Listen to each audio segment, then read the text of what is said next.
ध्यानमूलं गुरुर्मूर्ति पूजामूलं गुरुपदम् मन्त्रमूलं गुरुर्वाक्यम् मोक्षमूलं Gurukripa. Meditation in the form of Gurudev, our very own Lord, incarnation of Lord Shiva, manifestation of consciousness, Swami Pranavananda Ji, who we affectionately call Guru Maharaj. We worship him through the Paduka with all humility, and whatever was uttered by him in the Shanga Gita we follow, and because of that obedience we will get our liberation. Let us bring in our God and Guru with this adoration through this bhajan.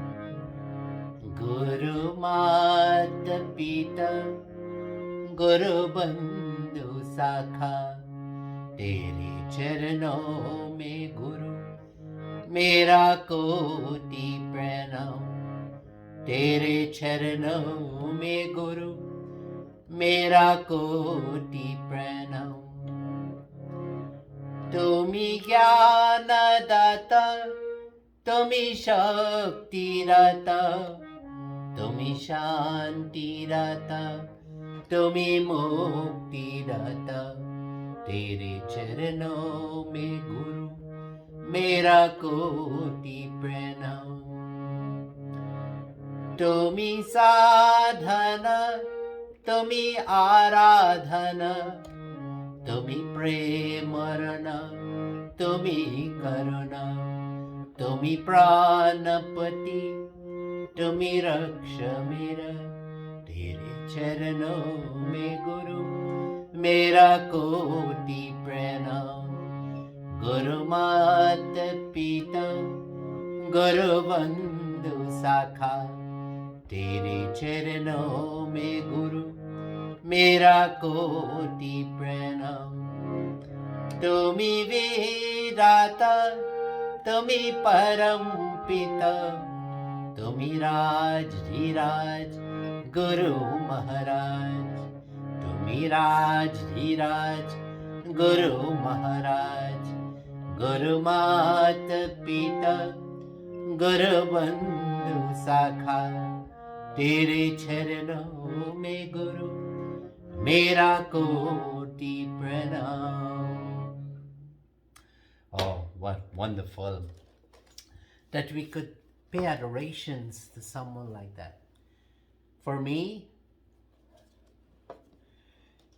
I was snatched out of mundane life in late 1991.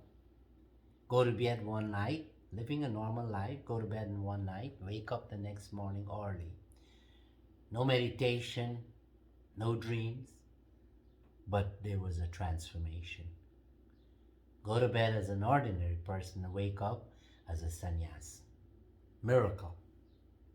Who is doing it? I found out through subsequent experiences. He led me to his ashram. See his photo and immediately I recognize him to be that person. He would have left his body in 1941, and this has happened in 1991, 50 years after.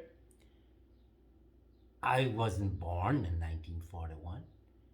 So only God can knows the past, present, and future. Omnipotent, all-powerful, 100% and 100% at the time. That all-powerfulness is all-pervading throughout the universe. And this knowing the past and present. Why? Because he would have gone beyond what was created, time and space. And beyond that, so he's consciousness. Our scriptures talks about this very distinctively. That in the beginning, the first men, and they were in meditation, contemplation, direct relationship with consciousness. And this information was transmitted through the Shrutis. That what was heard. And later on it was recorded. And Smriti, what was remembered and recorded. So this is our source of our original information. It didn't come from man, it came directly from God to the holy ones. Then this information was supported again and re-established through our history. In the Bhagavad Gita, Krishna Bhagwan, an incarnation of Vishnu Bhagwan, who is the sustainer of everything that was created, he would have told his disciple Arjuna, reminding him of the same thing that was told in the original. And we got from that the Bhagavad Gita, the song of the Lord. And that is our authentic spiritual history that will take us to liberation, including Ramayana, which was recorded by Valmiki, the Mahabharata was recorded by Veda Vyas. So this is our history. And then the Puranas, stories were told that are so profound that they become our source of our history, of our preachings and our scriptures. For instance, when the churning of the ocean, Vishnu Bhagwan would, in his avatar, his second avatar, Kshitriya vipula tava tishtati preshti dharani dharan kin chakra goreshti keshavadrita kurma sharira jai jagadish hare jai jagadish hare. In this avatar, he took that turtle form. The mountain was placed on his back. Vaisuki was wrapped around the mountain, and the asuras and gods were churning the ocean. And then came the poison which Lord Shiva drank, Nilakant. And then came Amrit also, among other things, Mother Lakshmi also. And that Amrit was taken by the gods, and they were drops of placed in the ocean, in the river, in Allahabad, in Ujjain, Nasik, and Hardwar, and they became places of pilgrimage. Millions of pilgrims from all over the world will go there. How profound it is from these allegorical stories, the Puranas. But then came these, it's continuously, God would have come so many times, and then it came this time as Swami Pranavanandaji, the prophet of the age. And how beautiful it is that we have our own God. And within the last 125 years, he would have given us the lessons. Now, he would have codified everything that he wanted the monks to know. And he calls it the Shanga Gita. And this is the Bible or the Gita of the Bharat Sevashram Singh. And he would have given 5 doctrines. At whose will can the living creatures which are stationed as phenomena in this elusive world, in different forms, in different ways, and in different walks of life, get out of the deceptive appearances? Only the grace of the Absolute, there is no other way. Yoga, meditation, austerity, worship, prayer, charity, sacrificial rites, self-discipline, fasting, and pilgrimage, although important, cannot conform upon man his cherished salvation unless he wholeheartedly takes refuge in the Guru, Swami Pranavanandaji, and depends on his mercy. Though he is beyond speech and mind, formless and without attributes, still he incarnates himself in mortal human body, mind and intellect in this wall of ours out of compassion and love for the welfare of the world. This happens not only once or twice, but innumerable and unending times. Really ignorant and unfortunate are those who cannot recognize that Supreme Being in the form of a human body. Who knows for how many births and lives they will remain attached to this elusive nature of the world, to suffer miseries, afflictions, sins, and agonies. In order to lead mankind on the path to salvation, he comes as an acharya, world teacher. When their wailings and lamentation, agonies and anxieties set in like a conflagration, with an unbearable intensity. What teachings he starts off with. And then he would have spoken about himself. Swami Pranavananda is speaking about himself. The great operator of this universe has descended on this earth as the Shanga Lord, organizer of the Bharat Sevashram Sheng. God clad in human body has manifested himself in this world as Jagat Guru, world teacher, out of boundless love and compassion for the created beings, with a view to lead India and the whole world on the path of universal emancipation. He declares, I have again come down here as the supreme leader. O ye children who are thirsty, afflicted, and aggrieved, take shelter in me. Don't be afraid, perturbed, and distressed. I shall lift you up from all sins and crimes. Come to me. Though he, assuming human form, moves like an ordinary man, out of compassion, love, and affection, like those of a mother, father, son, master, or friend. He is not attached to this phenomenal world. He is always detached from worldly entanglement. He says, whoever approaches me in whatever way, even so do I accept him in any way. Take shelter in him, in any relation. Connect yourself with him and keep constant contact, and he shall draw you according to your desire bent of mind. What profound teachings. Now he talks about his organization, Bharat Sevashram Sheng. And this is so important. Whenever the Lord of the universe descends on this earth as an acharya, world teacher, for the welfare of the world, a mighty wave of spiritual power rises around that great dynamic personality and spreads peacefully on all sides. Fortunate are those who come and taste the nectar of universal emancipation, being carried on by and immersed in that mighty spiritual deluge. What is he talking about? The Bharat Sevashram Sheng. That when you come in contact with Bharat Sevashram Sheng, this is what you'll be getting, that power. And then he talks about his darshan, getting a view to look at who this God man is. Shanga, Shanga, Shakti, and Shanga Lord.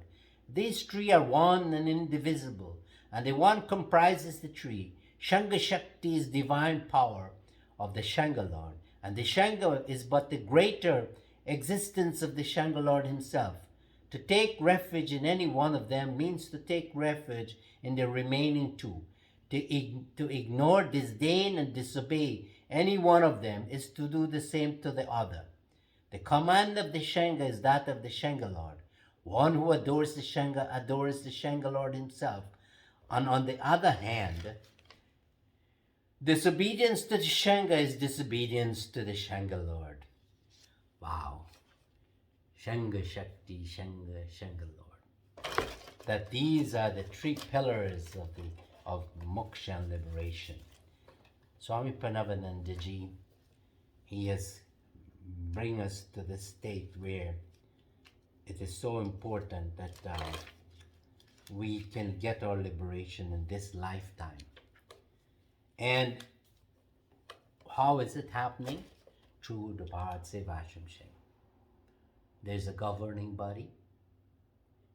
There's Swamijis. There's brahmacharis. There's self-volunteer workers. There's disciples and well-wishers. These are the people who stand to gain the most. But we have to be very careful that he would have said that you have to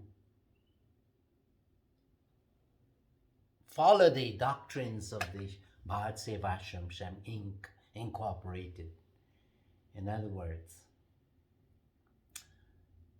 it follows the law of the land. It is so important that the law of the land has to be followed. And then the ethical and spiritual laws, which is the power of the Guru. So the organization, the ethical and moral teachings the power that is permeating and pervading the organization and the Swamijis. And then the Guru, worshipping the Guru. This is so important. And he would have given strict instructions for us. That he would have asked the questions, discrimination for the Shanga monks, he called it, the Shanga Vivek. And he asked the question, how does the spiritual life of Shanga monks become degenerated? By mutual quarrel, adverse criticisms against one another, harboring feeling of hatred and malice among Shanga monks themselves, distrust, derision, and want of mutual cooperation. This is so powerful. This is just one of the things that he would have asked. And you know, devotees, I my strength comes from going to Kolkata every year for Maghi Purnima. The last couple of years, because of COVID, I couldn't have gone there. But when I go and be among the Swamijis and be in prayer, in worship, in meditation, in dining, and all aspects, I make sure that I'm there in their proximity all the time, bowing to senior monks, and also showing love and kindness to junior monks. This brotherhood is the family of Bharat Sevashram Singh. And you know, the organization has a responsibility to the public. That every year, just before Sivaratri, a meeting will be called, and from devotees from the society, they are invited, about 100, and so the annual report will be read of the financial information and the activities of the ashram, and resolutions will be created by the householders with the cooperation and the advice and guidance of the Swamiji, so the future and the sustenance of this Bharat Sevashram is followed. So involvement of the public, and we have to be very careful. I can remember, to demonstrate this, we were doing collection in Kolkata before Sivaratri, and we will go out in preaching parties, 14 of us, musicians, we're playing the harmonium, the dholak, and there will be a guide, and Swamijis will be knocking on door, brahmacharis, and we will collecting money. I joined them. So I would have gone this time and go up, and after 3 hours, tired, going up, building up and down, knocking on doors. Some are very receptive people, some give money, some they send and they don't have money. All kinds of excuses, but we are trained not to judge. So I went up to the 4th floor, and this lady gave me 10 rupees. I gave him a receipt, came down, thirsty. And you know, I try and, the water in Kolkata is not, it doesn't do good for me. So I said, okay, let me buy a water coconut. I saw one man selling it, and I bought it, and I was just about to put the straw onto my mouth when the Swamiji came and grabbed the water coconut. And he says, what are you doing? So I said, Swamiji, I'm very thirsty. He says, no, why didn't you ask for a glass of water up there? Who's looking at that window? And he pointed, and I said, yeah, this lady, she gave me 10 rupees. How much is the water coconut? He asked me 10 rupees. And he said, does she know that you're not using your money, that you're using your money to buy the water coconut? She's thinking, oh, I give Swamiji 10 rupees and he using the money to buy water coconut. It's the perception that is bad. That when we give the perception of misusing the public's money or not accountable, then the country gets divided and we don't get the love and support of the people. This is so important also. Another time, just to show that how important is the brotherhood, that I was with Swami Buddhananjali, a realized soul. We were doing preaching, gone early morning to Ghatshila. It's ashram, tribal welfare ashram in Bihar. And I was, just before speaking, one gentleman came to me and he was telling me some not good things about one of our Swamiji. And I one minute I was feeling uncomfortable and I just walked away. But it had the negativism of the what the man was saying to me, the devotee, disturbed me. And when I tried to do the lecture, I couldn't do proper. But then Swamiji recognized and he asked a question. And when he realized that I was listening to something derogatory about another Shanga monk, he knew that that was the cause of it. And for 3 days we went to Jamshedpur Ashram. Shambhadan wouldn't speak to me. He wanted to teach a lesson. After 3 days, he couldn't avoid me. We were walking towards each other. And he says, you should have learned your lesson already. So I said, yes, Swamiji, I wouldn't do it again. And from that day, that lesson told me not to harbor any feelings. Don't be judgmental of Swamijis. That Guru Maharaj is the only one to judge us. We can say something very polite to someone if we know they're doing something wrong, a brother monk, but not to have hatred and stay away from them. That the ashram future will be in that relationship, the coherence of the brotherhood. Because Bharat Seva Ashram Sheng is a brotherhood of monks, sannyasins. It is a not-for-profit organization and it's non-political. That we don't get into politics. Who's running a country and who's not. That is not. We serve all. And as a Swamiji, over the years, that we by seva, by worshipping the Guru, not just doing the arti, but think of his greatness, as Krishna Bhagwan is telling Arjuna in chapter 12, verse 12. Sreyo hi jnanam abhyasaj jnanat dhyanan vishishyate dhyanat karma phala tyagas tyagak shantiranandanam. That, oh Guru Maharaj, I'm worshiping you today.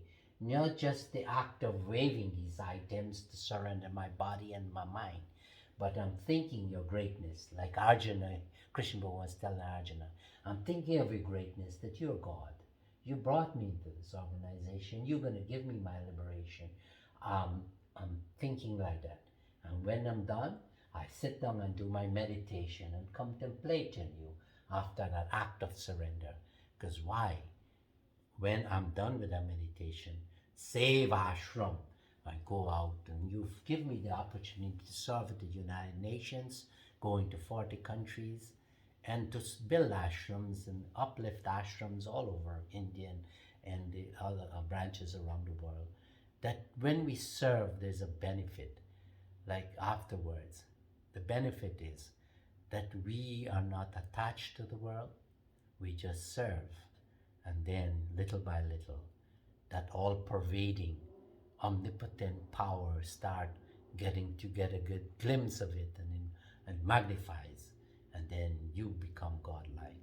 And just a matter of time, because when the Guru will be giving us liberation, the Swamijis, who are asking for it and follow the doctrines of the organization. What it is? Shanga, Shanga Shakti, and Shanga Lord. That obey and follow the rules of the organization, Bharat Seva Ashram Sheng, with the governing body of elders, and then worship the Guru, surrender to the Guru. Then what will happen? His power will work through us for the welfare of the world. It's beautiful to be with you again, and this is a powerful message that was coming naturally, flowing naturally, because of the surrender to the Guru. Hari Om, Shanti, Shanti, Hari Om.